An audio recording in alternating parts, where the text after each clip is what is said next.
Hi, welcome to Sunil Maths Tutorial online classes. Real analysis class number 20 in the sequences chapter. In this class, we prove an important theorem, Cicero's theorem.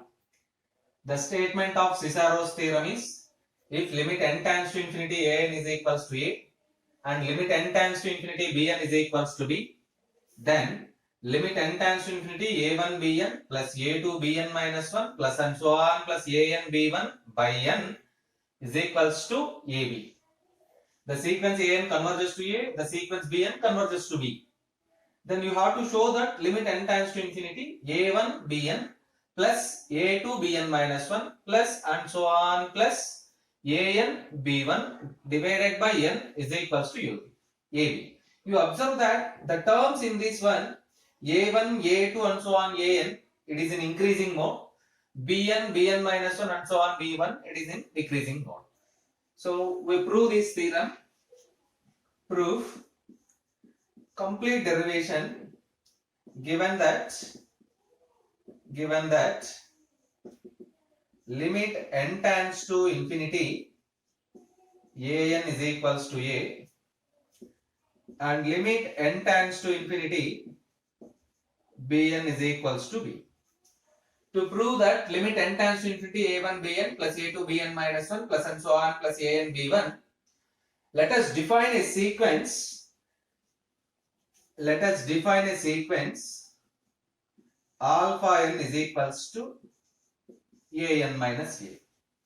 Alpha n is equals to an minus a. Now calculate the limit of alpha n. Limit n tends to infinity alpha n is equals to limit n tends to infinity an minus a. By splitting this, limit n tends to infinity an minus a, which is equals to limit n tends to infinity an is equals to a, we have a minus a, you get 0. Therefore we prove that limit n tends to infinity alpha n is equals to 0. Limit n tends to infinity alpha n is equals to 0. Therefore alpha n is a sequence such that alpha n is a sequence such that alpha n plus a is equals to an. Alpha n plus a is equals to an and limit n tends to infinity alpha n is equals to 0. Limit n tends to infinity alpha n is equals to 0. Again, this is for the first sequence an. Let us use the second limit. Since limit n tends to infinity bn is equals to b. What it means? The sequence bn converges to b. The sequence bn converges to b. Every convergent sequence is bounded. Therefore, the sequence bn is bounded. Observe that limit n tends to infinity bn is equals to b and b is a finite constant. So the sequence bn converges to b. We know that every convergent sequence is bounded. Therefore bn is bounded. By definition of bounded sequence, there exists a positive real number k belongs to R plus such that mod bn is less than k or less than or equals to k for all n belongs to capital N. Also limit n tends to infinity bn is equals to b. Now apply Cauchy first theorem. Cauchy first theorem on limits to this sequence bn we have. Observe that limit n tends to infinity bn is equals to b. Apply the Cauchy first theorem on limits to the sequence bn we have. Limit n tends to infinity b1 plus b2 plus and so on plus bn divided by n is also equivalent to B. Let it be equation number 1. So by using Cauchy first theorem on limits to the sequence Bn, you get that limit n tends to infinity b1 plus b2 plus and so on plus bn by n is equals to b. Again since limit n tends to infinity alpha n is equals to 0. Already we proved that. Limit n tends to infinity alpha n is equals to 0 means limit n tends to infinity mod alpha n is also equivalent to 0. Again by using Cauchy first theorem on limits. Again by using Cauchy first theorem on limits. Cauchy first theorem on limits. To the sequence mod alpha n we have limit n tends to infinity mod alpha 1 plus mod alpha 2 plus and so on plus mod alpha n by n is equals to 0. Equation number 2. We apply Cauchy first theorem on limits for two sequences, for the sequence Bn and for the sequence mod alpha n. Let them equation 1 and equation number 2. Now consider one value.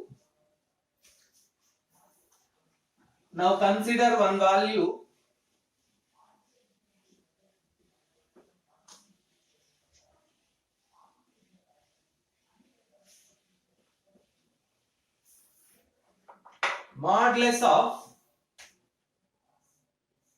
alpha n b1 plus alpha n minus 1 b2 plus and so on plus alpha 1 bn.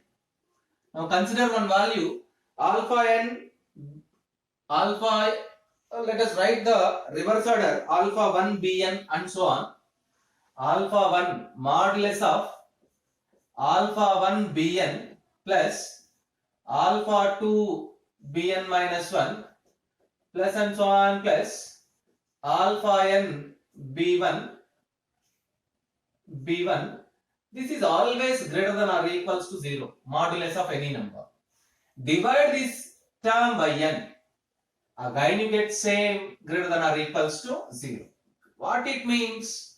0 less than or equals to mod alpha 1 bn plus alpha 2 bn minus 1 plus and so on plus alpha n b1 divided by n, which is clearly less than or equals to, if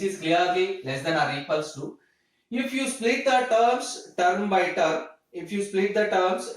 term, mod alpha 1 mod bn plus mod alpha 2 mod bn minus 1 plus and so on plus mod alpha n mod b1 divided by n.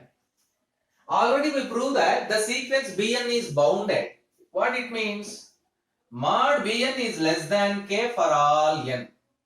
By applying this condition, which is less than or equals to mod alpha 1 into k plus mod alpha 2 into k plus and so on mod alpha n into k divided by n, which is less than or equals to, by making k common, k by n into mod alpha 1 plus mod alpha 2 plus and so on plus mod alpha n. Now we prove this fact. Therefore 0 less than or equals to mod alpha 1 bn plus alpha 2 bn minus 1 plus and so on plus alpha n b1 divided by n less than or equals to k into mod alpha 1 plus mod alpha 2 plus and so on plus mod alpha n divided by n. Let it be equation number 3. Right. by applying sandwich theorem, by applying sandwich theorem and equation number 2, in equation 3 we have, what is sandwich theorem?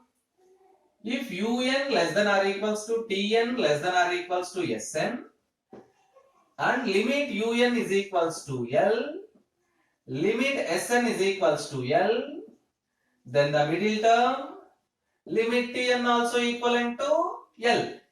If the lower limit converges to L, upper limit converges to L, then the middle term also converges to L. From equation 2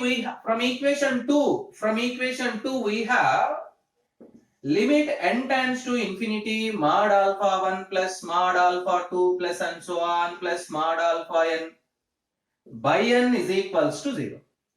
In equation 2 already we have 0 in the left side.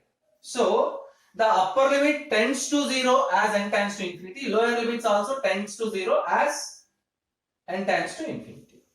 By applying sandwich theorem to equation 1, limit n tends to infinity mod alpha 1 bn plus alpha 2 bn minus 1 plus and so on plus alpha n b1 is equals to divided by n is equals to 0. Let it be equation number 4. And finally, now consider limit n tends to infinity.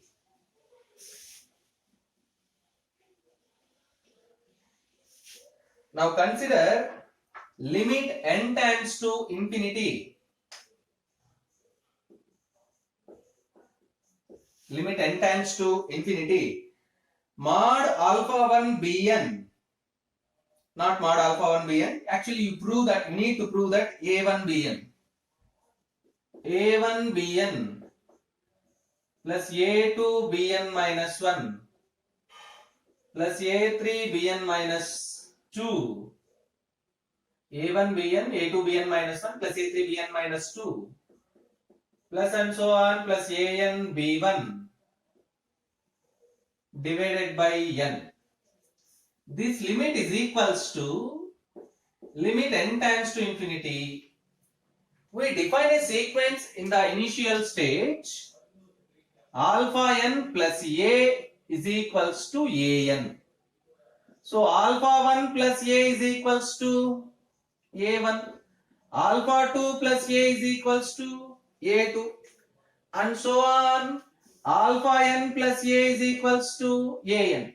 Using these relations in this limit, that a1 can be written as alpha 1 plus a into bn plus alpha 2 plus a into bn minus 1, alpha 3 plus a into bn minus 2 plus and so on plus alpha n plus a into b1, which is completely divided by n. Yes, split the terms and simplify, which is equals to limit n tends to infinity alpha 1 bn plus a bn, alpha 2 bn minus 1 plus a bn minus 1 plus alpha 3 bn minus 2 plus a bn minus 2 plus and so on plus alpha n b1 plus a b1 whole divided by n.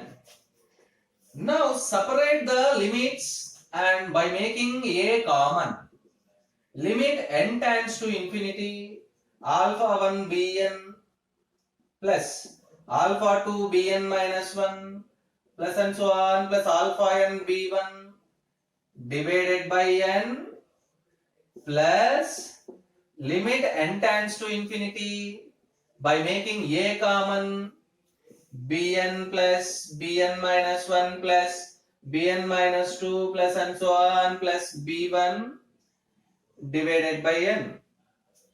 Observe that from equation number 4, limit n tends to infinity alpha 1 bn plus alpha 2 bn minus 1 plus and so on plus alpha n b1 by n is equals to 0. That is equation number 4.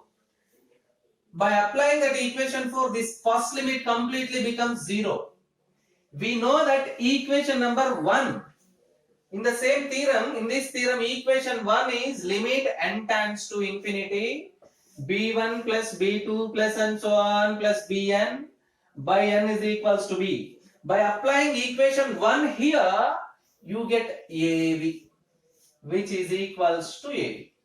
Therefore, finally we prove that limit n tends to infinity a1 bn plus a2 bn minus 1 plus and so on plus an b1 divided by n is equals to ab, which is the